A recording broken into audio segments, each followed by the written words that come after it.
Lamborghini annonce que c'est la dernière Aventador en V12. On en parle tout de suite. Bienvenue sur Karture.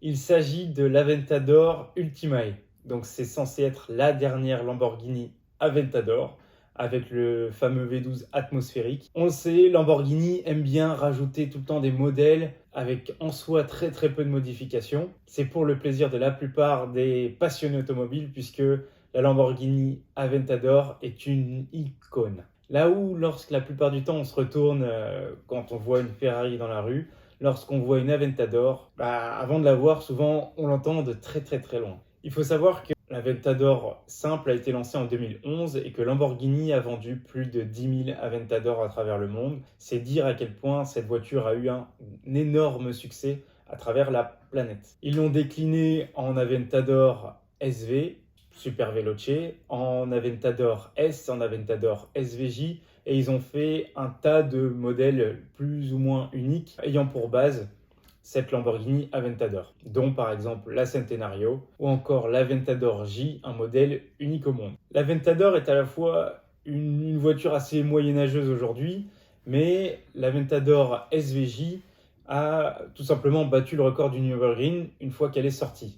Même s'il y a quelques raisons politiques derrière, ça reste néanmoins une voiture qui est extrêmement rapide sur circuit, malgré son poids, ses 4 roues motrices et aussi sa boîte de vitesse à simple embrayage.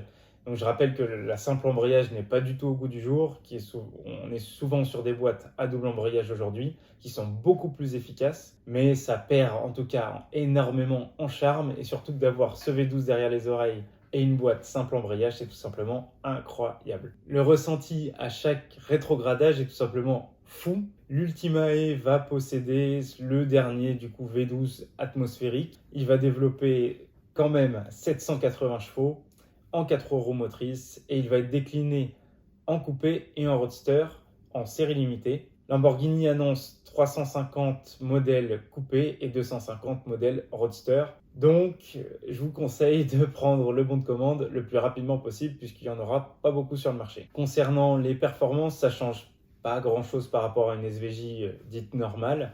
On est sur un 0 à 100 en 2,8 secondes avec une vitesse de pointe de 355 km/h tout de même.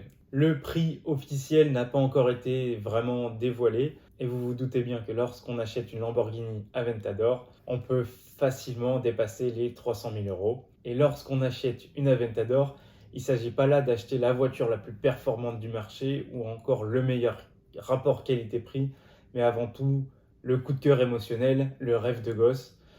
Moi, ayant grandi avec un poster de Lamborghini Murcielago dans ma chambre, le fait d'avoir une Lamborghini Aventador qui a marqué sa génération, on parle vraiment d'un coup de cœur, la supercar par excellence. L'Aventador, c'est une voiture qui est très loin d'être parfaite, mais c'est justement parce qu'elle n'est pas parfaite qu'elle est exceptionnelle et qu'elle est une icône. Dites-moi ce que vous pensez de cette dernière Lamborghini Aventador Ultimae dans les commentaires. Je vous donne rendez-vous la semaine prochaine pour une autre vidéo. N'hésitez pas à vous abonner, à liker et à commenter. Je vous donne rendez-vous la semaine prochaine. Ciao.